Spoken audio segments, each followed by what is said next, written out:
Olá, bom dia, paz do Senhor Jesus. Te convido a tomar a sua Bíblia no livro de Êxodo, segundo livro da Bíblia, no capítulo 12. Êxodo, capítulo 12. Nós vamos ler do verso 1 até o verso 13.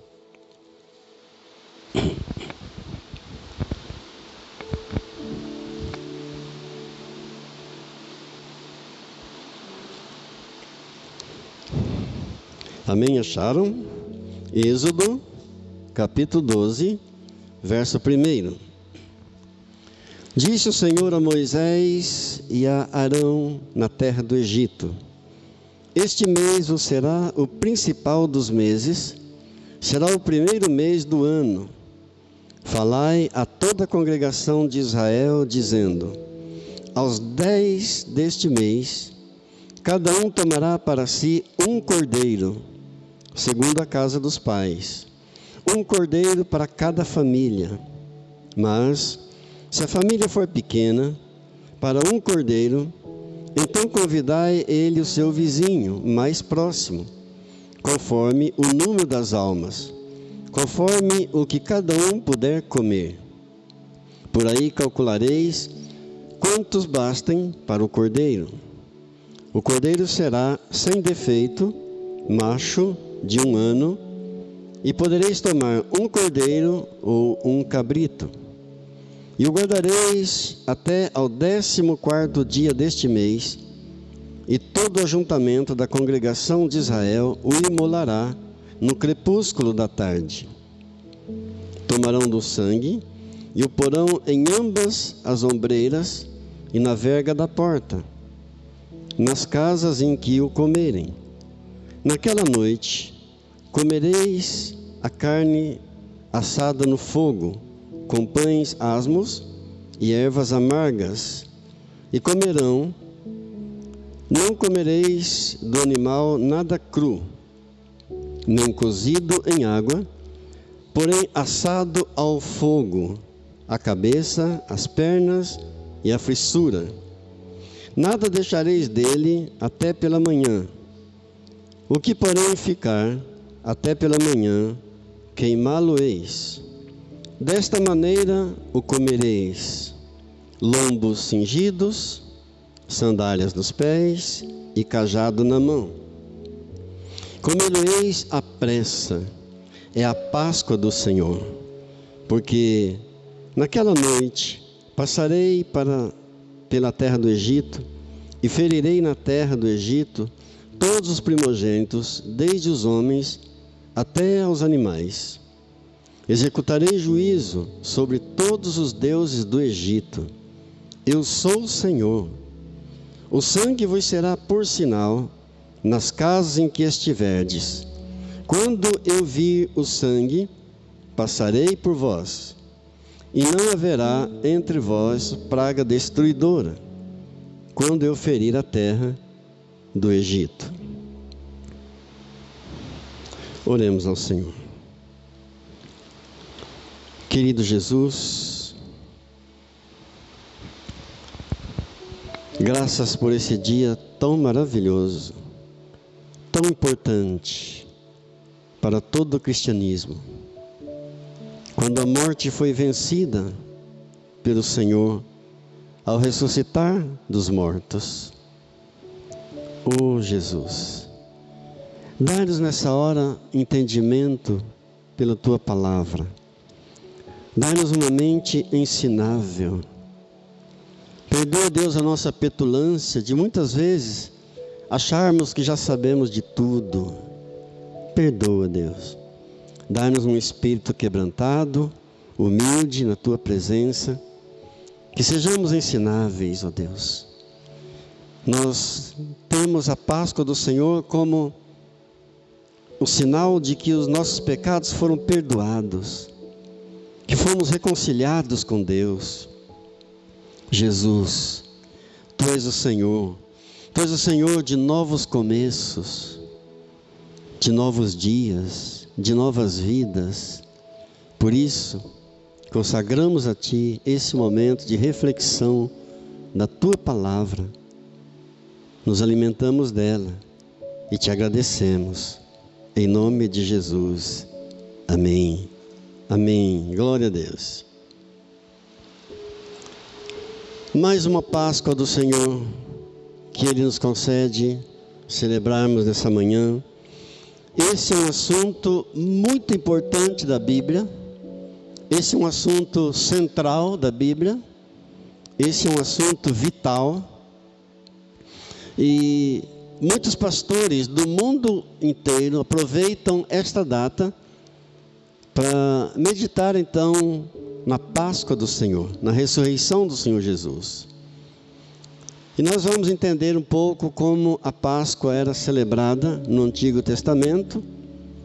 Ela era uma festa anual, instituída por Deus, com as refeições, com os alimentos específicos, para a nação de Israel. Importante nós entendermos isso. Páscoa era uma festa anual, instituída pelo Senhor Deus, com alimentos específicos para a nação de Israel. Importante também lembrarmos que existem duas Páscoas, duas celebrações distintas: a Páscoa judaica e a Páscoa cristã. Os judeus que ainda não se converteram ao Senhor Jesus, eles celebram a Páscoa judaica, nos moldes da antiga aliança, do Antigo Testamento. Eles não creem no Senhor Jesus. Eles seguem a religião do judaísmo, portanto a Páscoa dele é nos moldes da antiga aliança. Nós cristãos celebramos a Páscoa cristã, nos moldes da nova aliança, do Novo Testamento. Então nós vamos fazer nesta manhã, nós vamos traçar uns paralelos entre a Páscoa da antiga aliança e a Páscoa da nova aliança, que surgiu a partir da Páscoa da antiga aliança. E para entendermos um pouquinho melhor da Páscoa cristã, do Novo Testamento, nós precisamos ir para o Novo Testamento. Então peço que você abra, por favor, na primeira carta de Paulo aos Coríntios, no capítulo 5.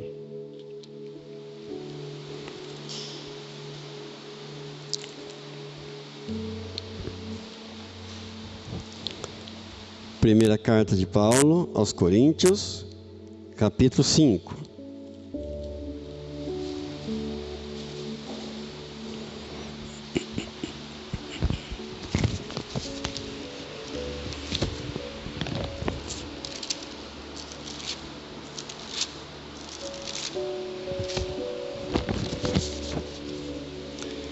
Vamos ler os versos 6, 7 e 8. 1 Coríntios, capítulo 5, verso 6.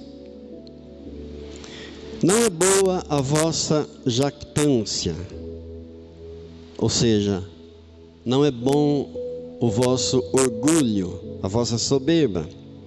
Não sabeis que um pouco de fermento leveda a massa toda? Lançai fora o velho fermento, para que sejais nova massa, como sois de fato sem fermento. Pois também Cristo, nosso Cordeiro Pascal, foi imolado. Algumas versões dizem, pois também Cristo, nosso Cordeiro Pascal, foi sacrificado. Verso 8. Por isso, celebremos a festa, não com o velho fermento, nem com o fermento da maldade e da malícia, e sim com os asmos. Asmos significa pães sem fermentos. E sim com os asmos da sinceridade e da verdade. Amém? O que é que Paulo está querendo dizer com essa frase, lançar fora o fermento? O que ele está querendo dizer com isso? Ser um pão sem fermento. Aí precisamos voltar ao Antigo Testamento, meditar na Antiga Aliança. O fermento era um símbolo de corrupção. O fermento era símbolo também de imoralidade.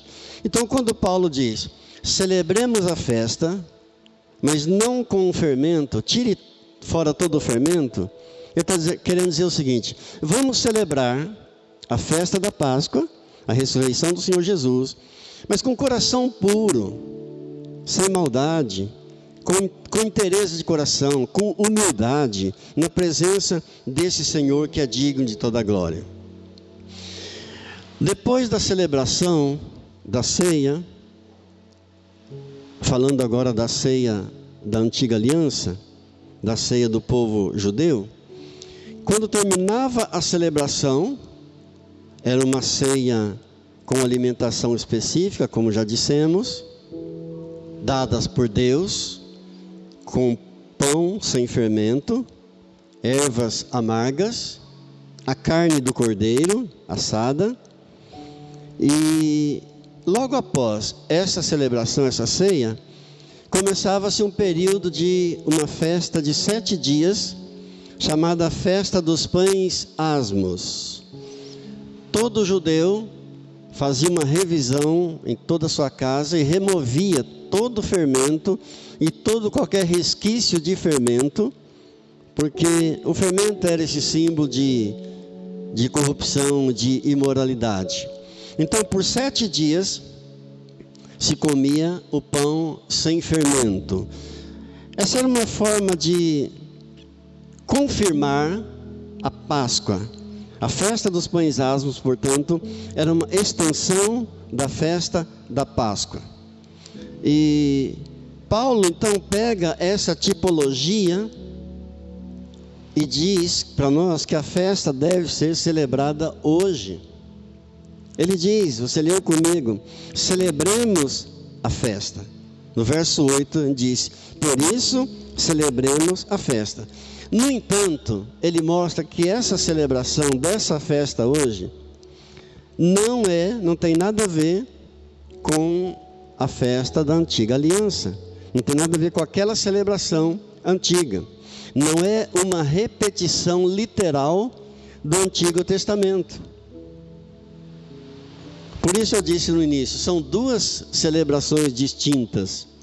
A Páscoa judaica da Antiga Aliança e a Páscoa cristã da Nova Aliança. Paulo está dizendo, vamos celebrar sim, devemos celebrar, mas não com uma repetição literal do que era na Antiga Aliança. Por quê? Porque tudo aquilo era uma simbologia do que estava por vir. Tudo aquilo apontava para Jesus. Era uma simbologia de Jesus Cristo e da obra que ele realizaria, então, na cruz do Calvário. Então, não faz nenhum sentido, hoje, celebrarmos a Páscoa nos moldes da Antiga Aliança. Porque se tudo aquilo apontava para Jesus, se tudo aquilo apontava para a obra que ele realizaria na cruz do Calvário por nós, tudo isso já aconteceu. Por isso, então, ele vai dizer no verso 7, Cristo é a nossa Páscoa. Cristo é o Cordeiro Pascal nosso. Porque Cristo é o nosso Cordeiro Pascal. Então vamos entender a Páscoa do Antigo Testamento. Como já dissemos, uma festa anual instituída por Deus para todo o povo de Israel. E qual era o propósito desta festa? Recordar aquilo que Deus tinha feito por eles. A libertação deles da escravidão do faraó do Egito. Esse era o propósito da festa da Páscoa. Celebrar a libertação da escravidão do Egito. E o que os judeus não cristãos ainda celebram até os dias de hoje, é isso.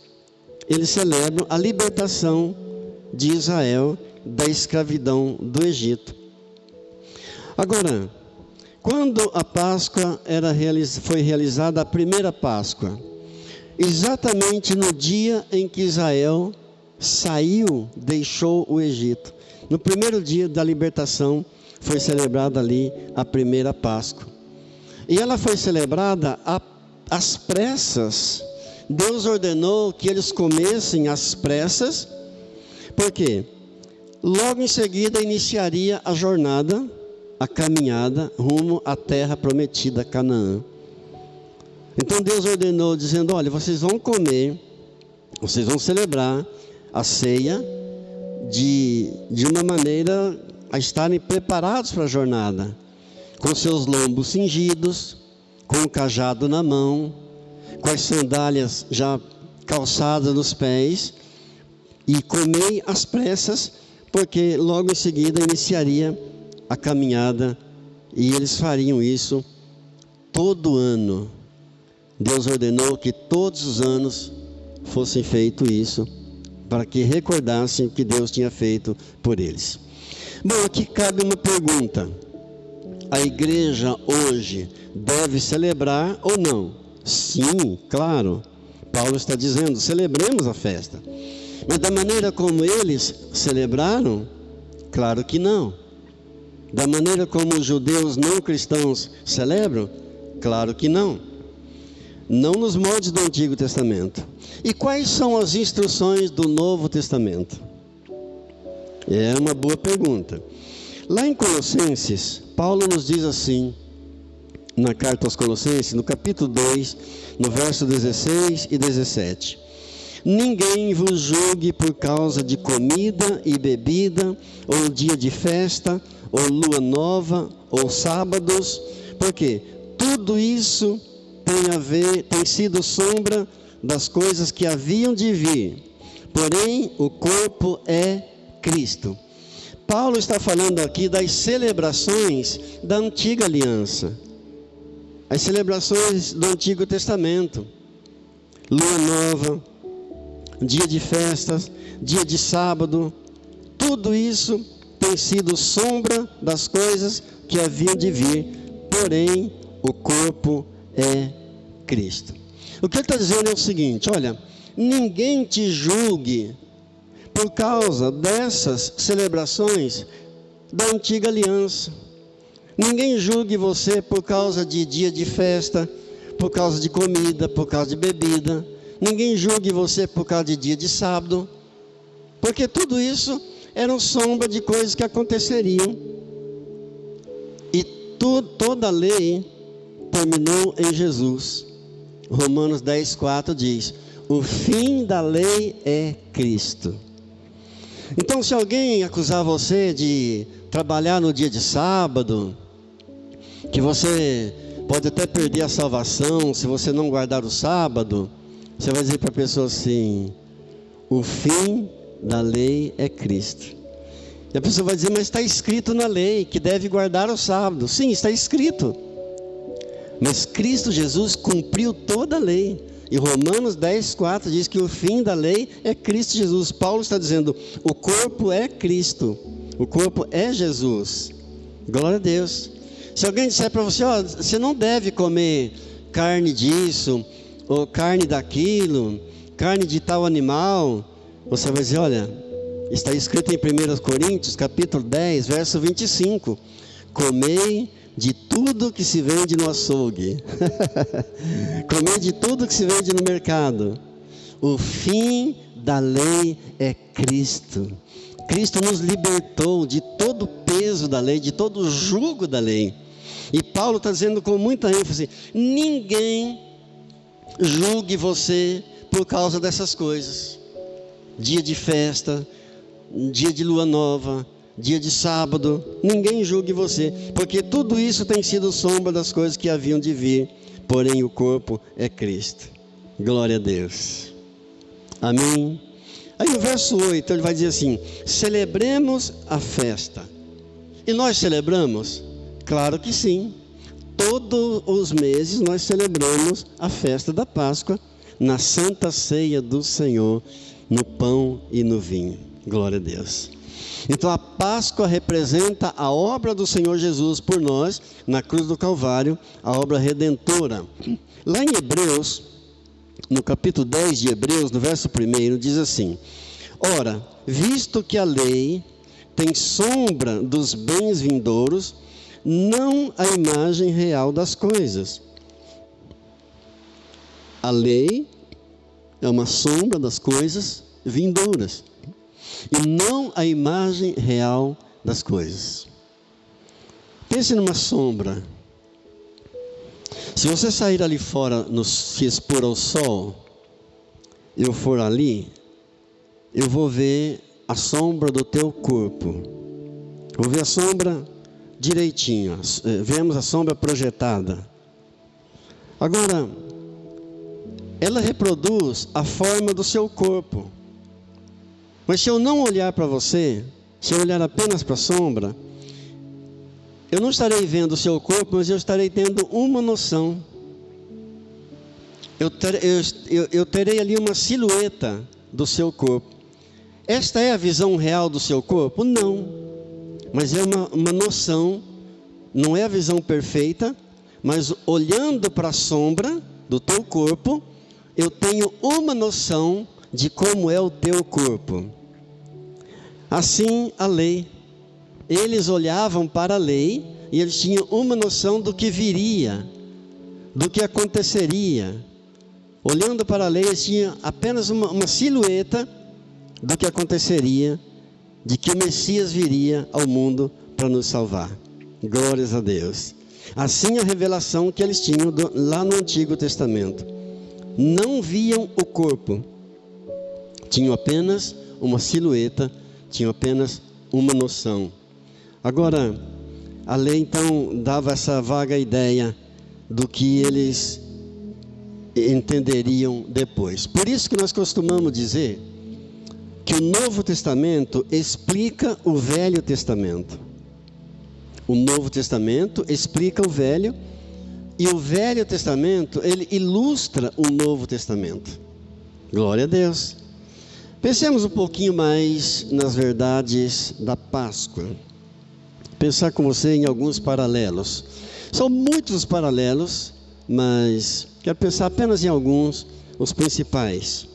Quando Paulo diz, Cristo é o nosso Cordeiro Pascal, o que significa isso? Da mesma forma que um cordeiro tinha que ser morto, lá na antiga aliança, para celebrar a Páscoa do Senhor, assim também Jesus teve que ser morto para celebrar, para pagar o preço do nosso pecado, para que nós celebrássemos então a sua ressurreição. Há um paralelo claro entre a Páscoa da antiga aliança e o Cordeiro Pascal, que é o Senhor Jesus. A Bíblia está dizendo aqui em Êxodo, no capítulo 12, que a primeira celebração da Páscoa foi quando Israel sai do Egito. Israel saiu da escravidão, se libertou da escravidão do faraó, e a nossa Páscoa significa a nossa libertação da escravidão de Satanás, da escravidão do pecado. Outro paralelo maravilhoso é que o Senhor Jesus nos libertou de todo o peso da lei que havia sobre os judeus, nos libertou de todo o peso do pecado. Lá em Colossenses, o apóstolo Paulo diz no capítulo 1, no verso 13, Jesus nos libertou do império das trevas e nos transportou para o seu reino de amor. Para quê? Vamos pensar para que Deus tirou o seu povo do Egito. Para que Deus libertou o povo da escravidão do faraó? Para que ele fosse o seu povo próprio, peculiar, seu povo específico dele, exclusivo dele. Isso está escrito em Êxodo, no capítulo 19, no verso 5. Agora, pois, se diligentemente ouvirdes a minha voz e guardardes a minha aliança, sereis a minha propriedade peculiar dentre todos os povos. Vocês serão um reino de sacerdócio e nação santa, peculiar, própria, exclusiva, inerente a Deus, ligada a Deus. Foi para isso que Deus libertou eles da escravidão do Egito. Preste bem atenção nas palavras, porque depois nós vamos fazer o paralelo com o Novo Testamento e você vai entender a similaridade que há aqui. Êxodo 19:5. Agora, pois, se diligentemente ouvirdes a minha voz e guardardes a minha aliança, sereis a minha propriedade peculiar dentre todos os povos. Vocês serão um reino de sacerdócio, uma nação santa. Agora vamos para o Novo Testamento, a nova aliança. 1 de Pedro, capítulo 2, verso 9, diz assim: Vós, porém, sois raça eleita, sacerdócio real, nação santa, povo de propriedade exclusiva de Deus. Exatamente as mesmas palavras que Deus usou para o seu povo na antiga aliança, Deus usa para nós na nova aliança. Glória a Deus. Nação santa, povo de propriedade exclusiva, pessoal de Deus, povo único de Deus. Para isso Jesus morreu na cruz do Calvário por nós. O que é que o apóstolo Pedro declara? Exatamente a declaração do Antigo Testamento. É uma reprodução do Antigo Testamento. Assim como eles foram libertos da escravidão do Egito, nós fomos libertos da escravidão de Satanás e do peso do pecado. Assim como eles, os judeus, são propriedade peculiar de Deus na terra. Para isso Deus os tirou da escravidão, para que eles fossem essa propriedade peculiar de Deus na terra. Assim também nós fomos feitos sacerdócio real de Deus.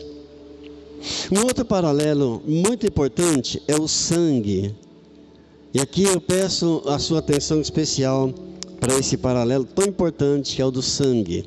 Lá em Êxodo, no capítulo 12, no verso 23, diz assim: Porque o Senhor passará para ferir os egípcios, quando, porém, vir o sangue na verga da porta e em ambas as ombreiras, passará o Senhor aquela porta e não permitirá ao destruidor que entre em vossas casas para vos ferir.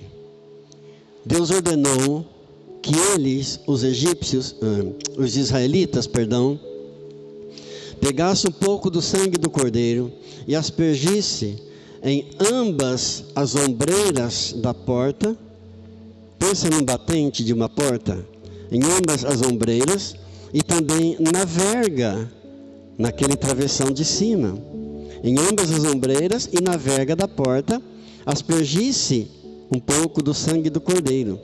Porque naquela noite da Páscoa, o anjo do Senhor passaria para ferir de morte os primogênitos das casas, tanto dos homens como dos animais. Mas quando ele visse o sangue do cordeiro nas ombreiras das portas e nas vergas das portas, ele passaria sobre aquela casa e livraria aquela casa da morte do primogênito. Todos os primogênitos dos egípcios morreram, foram atingidos pelo anjo da morte. Mas a casa dos israelitas, o anjo da morte passou por causa do sangue. E por que Deus fez isso? A palavra é clara: para vingar os deuses do Egito. Queridos, há uma lista enorme dos deuses do Egito. Os principais são mais de 50 deuses, dos principais deuses do Egito. Então Deus fez isso para vingar os deuses do Egito, para mostrar que Ele é o Senhor. E deu essa ordem para que todo israelita, todo cidadão israelita, ao sacrificar o seu cordeiro naquela noite de Páscoa, tomasse um pouco do sangue e aspergisse na porta, na batente da porta, e ele ficaria livre, então, da morte do seu primogênito. No Novo Testamento, a Bíblia diz para nós, em Apocalipse 12:11, eles o venceram, está falando do diabo, eles o venceram por causa do sangue do cordeiro. Está dizendo o quê? Que nós também podemos ser guardados, protegidos pelo sangue do Cordeiro Cristo Jesus. Amém. Eu e você podemos ser guardados, protegidos pelo sangue. Aquela frase que é uma frase muito usada pelos cristãos no mundo inteiro: o sangue de Jesus tem poder. Essa é uma oração, essa é uma frase poderosa, especialmente quando alguém está tomado por um medo de alguma possessão demoníaca, alguma coisa assim semelhante. Antigamente os crentes usavam muito essa frase: o sangue de Jesus tem poder. Evidentemente que é uma oração poderosa para aquele que está em comunhão com Deus. Não adianta nada a pessoa se estiver vivendo uma vida de pecado e declarar, a palavra não terá efeito nenhum sobre ele. Então significa: o sangue de Jesus nos guarda, o sangue de Jesus nos protege, o sangue de Jesus é o selo que nós temos, é a garantia que nós temos da nossa salvação. Portanto, o verdadeiro significado da Páscoa aponta para Jesus Cristo. O verdadeiro significado da Páscoa para nós aponta para a obra redentora que Ele realizou ali na cruz do Calvário. Não tem nada a ver com coelho, não tem nada a ver com ovo. Aliás, eu costumo dizer que o coelho está para a Páscoa, assim como o Papai Noel está para o Natal. Ambos são intrusos, nenhum foi convidado. O coelho entrou para ofuscar, para desviar a atenção da ressurreição do Senhor Jesus. O Papai Noel entrou para ofuscar a atenção, para desviar a atenção do verdadeiro aniversariante, que é o Senhor Jesus. Então, Páscoa aponta para Jesus, para a obra que Ele realizou na cruz do Calvário, para a sua ressurreição também. Glória a Deus. Lá em 1 Coríntios, nós lemos, no capítulo 5, verso 7. Cristo, o nosso Cordeiro Pascal, foi imolado, foi sacrificado. Agora, como é que a Páscoa era celebrada? Pensemos um pouquinho. Vamos ver o que se fazia com o Cordeiro e o que é que foi feito com Jesus. Êxodo, no capítulo 12, ainda no verso 5, diz: o Cordeiro será sem defeito, macho de 1 ano. Sem defeito, macho de 1 ano. No Evangelho de Lucas, no capítulo 23, no verso 4, está escrito assim: disse Pilatos aos principais sacerdotes e às multidões: não vejo nesse homem crime algum. Palavras de Pilatos, o governador da época, autoridade maior da época, julgando Jesus e dizendo: eu não vejo nesse homem crime algum. Ou seja, sem culpa alguma, sem defeito algum. Jesus é apresentado como esse Cordeiro sem defeito. Percebe os paralelos? O Cordeiro tinha que ser macho, sem defeito, de 1 ano. Jesus é apresentado como esse Cordeiro, e o governador, ao julgá-lo, disse: não vejo defeito nele, não vejo crime nenhum nele. Em Êxodo, no capítulo 12, no verso 6, está escrito assim: a congregação de Israel imolará o Cordeiro no crepúsculo da tarde. Tinha um horário certo, determinado, para que o Cordeiro fosse sacrificado, no crepúsculo da tarde. Em Mateus, no capítulo 27, a Bíblia nos informa que o Senhor Jesus foi crucificado às 9 horas da manhã. Ao meio-dia houve trevas em toda a terra. Às 3 da tarde, o Senhor Jesus deu um grande brado: Eloi, Eloi, lama sabachthani, que quer dizer: Deus meu, por que me abandonaste? E em seguida, então, ali o Evangelho nos informa, que Lucas nos informa, que Jesus, Mateus 27, nos informa que Jesus entregou o seu Espírito. Isso já era o crepúsculo da tarde. Às 4 horas da tarde já começa a escurecer em Israel. 6 horas da tarde já é noite. Então o Senhor Jesus entregou o seu Espírito também no crepúsculo da tarde, naquele período em que a luz do dia começa a se fundir com a escuridão. Já começa então, a noite se aproxima. Percebem que os paralelos são detalhes importantes, a gente meditar nesses detalhes, que nos mostram todos os paralelos da Páscoa se cumpriram em Jesus. Tudo da antiga aliança veio se cumprir na pessoa do Senhor Jesus. E ainda tem um Êxodo, no capítulo 12, no verso 46, diz assim: o cordeiro deve ser comido numa só casa, e nem se lhe quebrareis osso nenhum osso do cordeiro. Havia uma ordem específica de Deus para que nenhum osso do cordeiro fosse quebrado.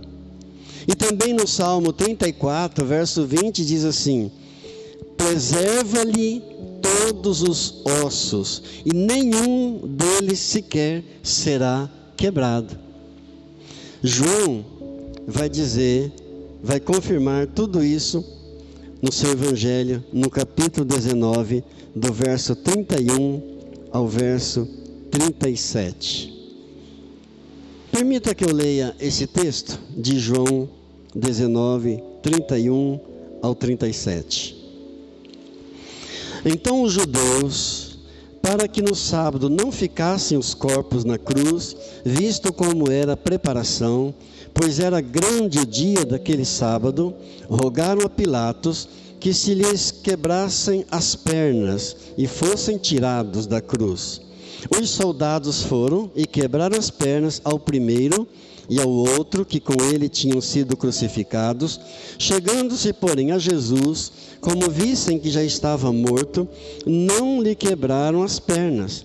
Mas um dos soldados lhe abriu o lado com uma lança, e logo saiu sangue e água. Aquele que isto viu testificou, sendo verdadeiro o seu testemunho. E ele sabe que diz a verdade, para que também vós creiais. E isto aconteceu para se cumprir a Escritura: nenhum dos seus ossos será quebrado. E outra vez diz a Escritura: eles verão aquele a quem traspassaram. Enquanto o crucificado estava ali, dependurado na cruz, sem que suas pernas fossem quebradas, as suas pernas ajudavam a manter o tronco ereto.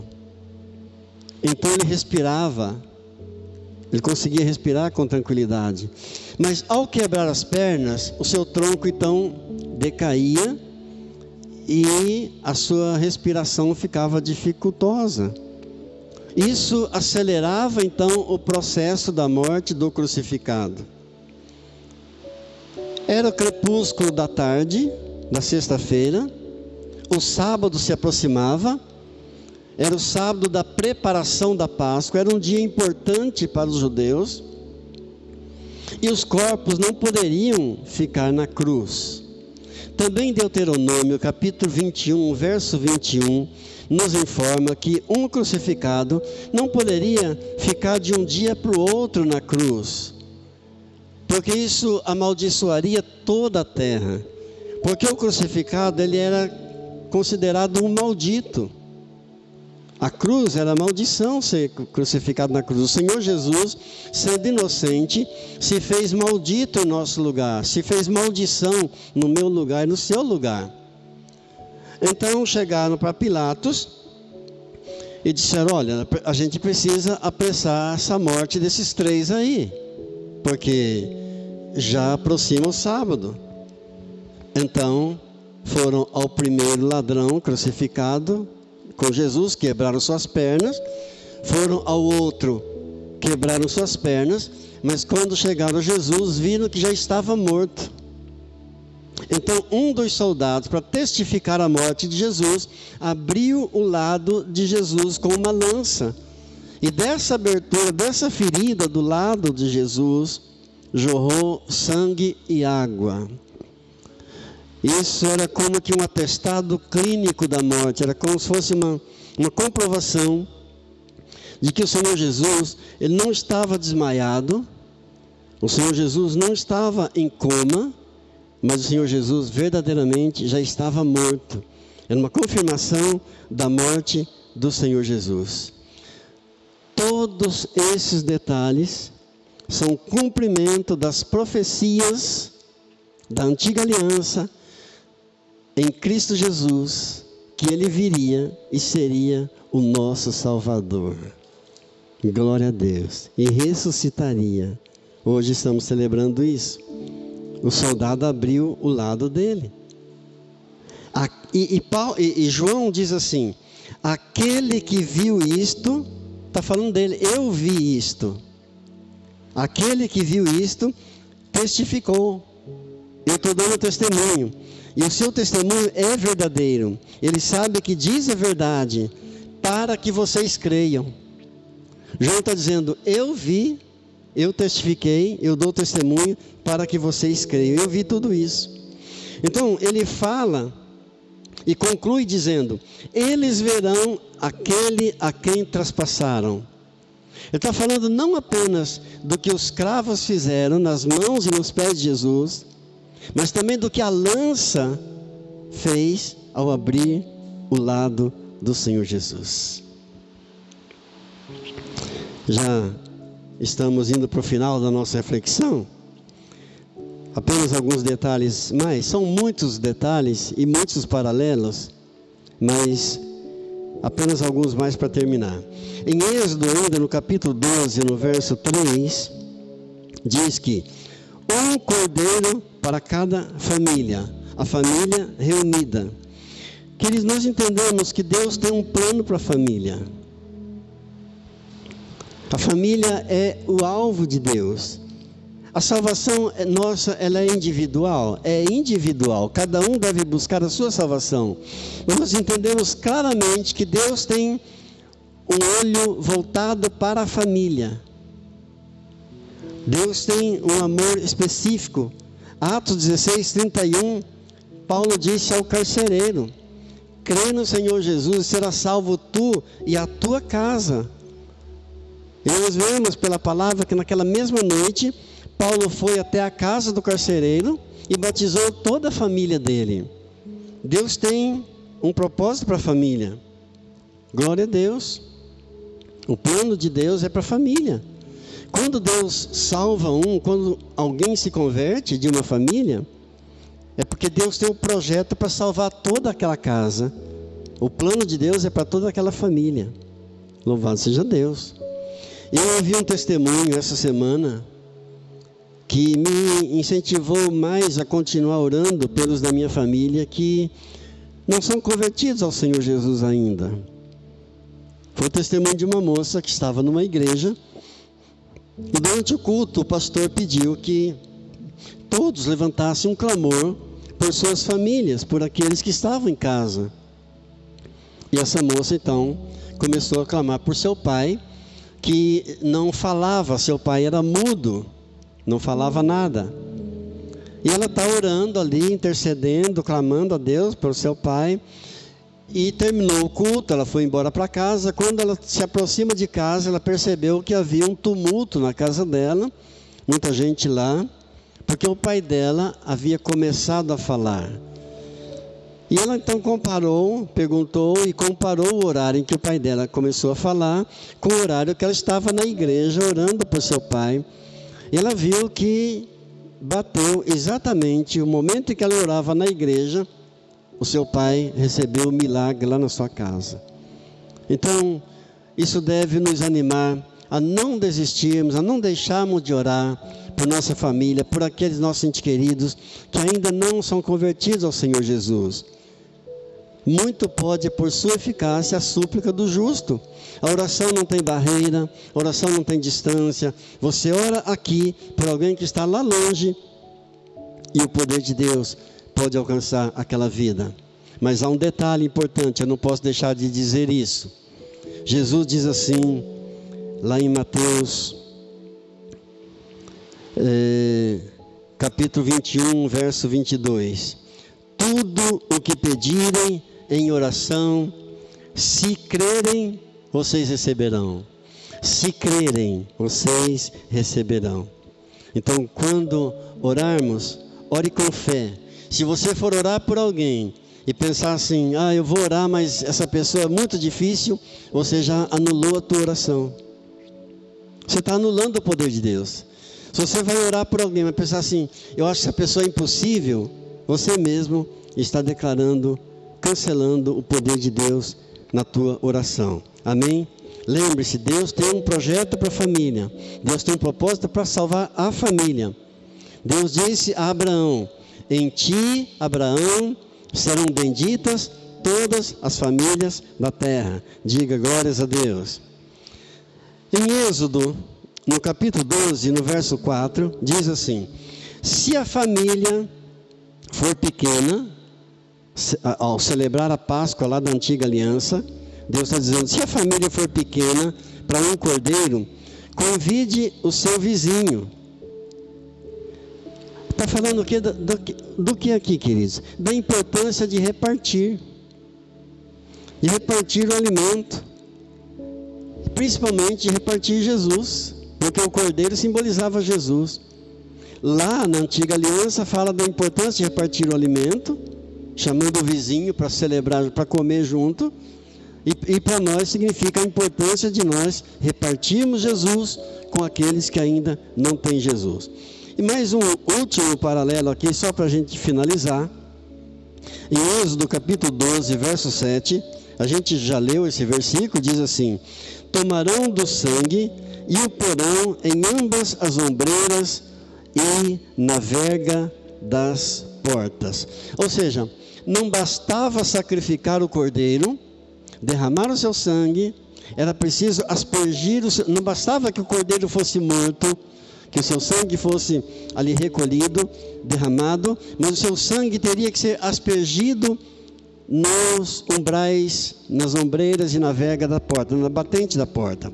Isso fala da importância da apropriação. Isso fala de apropriar-se. Eu sacrifiquei aqui o meu cordeiro, eu vou tomar o sangue, um pouco do sangue dele, eu vou aspergir as ombreiras e a verga das portas da minha casa. Eu estou me apropriando, estou tomando posse. Em 1 Timóteo, no capítulo 6, no verso 12, Paulo escrevendo a Timóteo, diz assim, Timóteo, toma posse da vida eterna. Estou falando de tomar posse da vida eterna. Muitos falam da vida eterna, queridos, como algo que fosse alguma coisa assim, abstrato. Não. A vida eterna é algo muito concreto mesmo. Jesus morreu para isso. Ele morreu exatamente para isso. João, no capítulo 3, no verso 16, diz, para que todo aquele que nele crê não pereça, mas tenha a vida eterna. E no mesmo capítulo de João 3, no último versículo, 36, ele diz assim, quem crê no Filho de Deus tem a vida eterna. Então tomemos posse, foi para isso que Jesus morreu. E qual a razão da ira de Satanás contra nós? É que nós temos algo que ele não tem. Nós temos algo precioso que Satanás não tem e nunca terá. A vida eterna. Esse é o motivo da ira dele contra nós. Diga glórias a Deus. Porque fé em Jesus não significa apenas crer que ele existe. O diabo também crê nisso. Mas fé no Senhor Jesus significa crer nele, na obra que ele realizou na cruz para mim, por mim, e tomar posse da vida eterna. Diga, Pai, eu tomo posse da vida eterna em Cristo Jesus. Glória a Deus, glória a Deus. Muitos até creem em Jesus, mas querem viver no pecado. E pensam que pode crer em Jesus e ao mesmo tempo viver no pecado. Não faz sentido. E muitos vão protelando. Um dia eu me rendo a Jesus completamente. Um dia eu deixo essa vida de pecado. E vão protelando e se esquecem do que a Bíblia diz, que a salvação é para hoje. O tempo é hoje. A Bíblia diz em 2 Coríntios, capítulo 6, verso 2, hoje é o dia da salvação. Em Hebreus, no capítulo 3, verso 15, a Bíblia diz assim: hoje, se ouvirdes a sua voz, não endureçais o vosso coração. Amém? Eu te convido então a exaltar Jesus como nosso Cordeiro Pascal, que ressuscitou por nós, e hoje é o dia de celebrarmos essa festa em honra e glória a Ele. Amém. Curve sua fronte, vamos orar. Querido Deus, querido Pai, graças por Jesus Cristo, graças pela obra redentora que Ele realizou na cruz do Calvário, por amor de mim, por amor de cada um desse mundo. O desejo do Senhor é que todos se arrependam dos seus maus caminhos e se convertam ao Senhor e tomem posse da vida eterna. Querido Jesus, nós declaramos a Ti nesta manhã mais uma vez que a Páscoa é para nós o Teu grande poder, o grande poder de Deus que ressuscitou o Senhor Jesus e ainda está operando em nós, mesmo sendo nós indignos e pecadores. Páscoa para nós é o sinal de que Deus pode mover montanhas, dividir os mares, restaurar as vidas, transformar as vidas. Deus pode trazer vida onde há morte. Páscoa para nós, ó Deus, é símbolo de que os pobres de espírito possuirão o reino dos céus. Páscoa para nós, ó Deus, é símbolo de que aqueles que estão enlutados serão consolados, os mansos herdarão a terra. Ó Jesus, muito obrigado pelo Teu grande poder operando em nós. Muito obrigado por esse dia maravilhoso, por esse dia lindo que o Senhor preparou para nós celebrarmos a ressurreição do Senhor. Tributamos a Ti toda a honra que é devida ao Teu santo nome, toda a glória, Senhor, porque os justos receberão a justiça. E nós fomos justificados pelo Senhor quando morreu na cruz e ressuscitou ao terceiro dia. Recebe o nosso louvor, recebe a nossa adoração, recebe a nossa gratidão, ó Pai, em nome de Jesus. Amém. Pai Santo, Pai querido, eu oro por cada dizimista, por cada ofertante fiel, que tem abençoado a obra do Senhor, que tem sustentado a casa do Senhor. Eu os abençoo, Deus, com a Tua paz. Eu oro também, Pai, por aqueles que estão passando por alguma enfermidade, aos que estão em dores, aos que estão em tratamento, os que irão passar por cirurgia.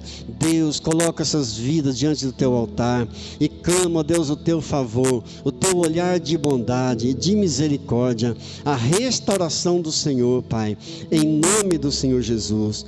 Nós Te agradecemos, porque o Senhor sempre nos ouve. A Ti toda a honra, toda a glória, todo o poder e todo o louvor, em nome de Jesus. Amém. Amém.